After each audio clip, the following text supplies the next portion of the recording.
माझा उघडा डोळे बघा नीट. चितळे बंधू, आपुलकीचं आणि चवीचं नातं 75 वर्षांचं.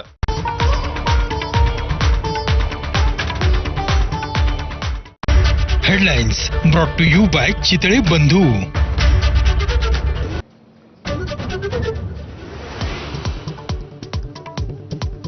वक्फ दुरुस्ती विधेयक लोकसभेत मंजूर. विधेयकाच्या समर्थनार्थ 288 तर विरोधात 232 मतं. आज राज्यसभेत कसोटी.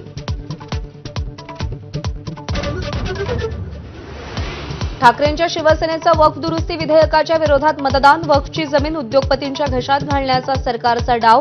अरविंद सावंतांचा हल्लाबोल.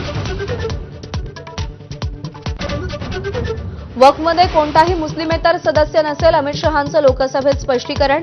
वोट बँकेसाठी अल्पसंख्याकांना घाबरवलं जात असल्याचा शहांचा विरोधकांवर आरोप. असदुद्दीन ओवैसींनी लोकसभेत चर्चेदरम्यान वक्फ दुरुस्ती विधेयकाची प्रत फाडली. मुस्लिमांचा अपमान करण्याचा विधेयकाचा उद्देश असल्याचा आरोप. तो ओवैसींचं कृत्य घटनाबाह्य. भाजपचा संताप.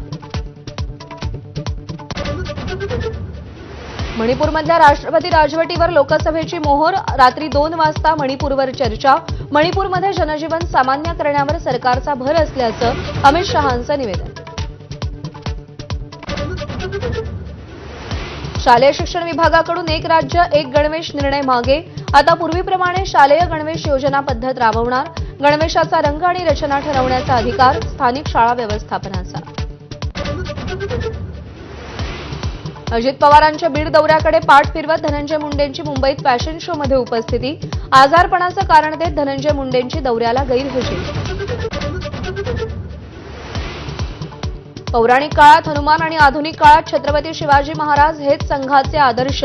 मोहन भागवतांचं वक्तव्य. तर शिवराय 100% सेक्युलर होते. नितीन गडकरींचं विधान. मुंबई पोलिसांच्या गुन्हे शाखेकडून बिश्नोई गँगच्या 5 जणांना अटक. 7 पिस्तुलं आणि 21 काडतुसं जप्त. उद्योगपती आणि अभिनेता निशाण्यावर होते. सूत्रांची माहिती. अमेरिकेचा जगाला आयात शुल्काचा दणका. भारतावर 26% कर. चीनवर 34%, तैवानवर 32% आणि युरोपीय देशांवर 20% कराची घोषणा. रामनवमी उत्सवाच्या पार्श्वभूमीवर शिर्डीचं साईबाबा संस्थान सज्ज. साई मंदिर रामनवमीला रात्रभर खुलं राहणार.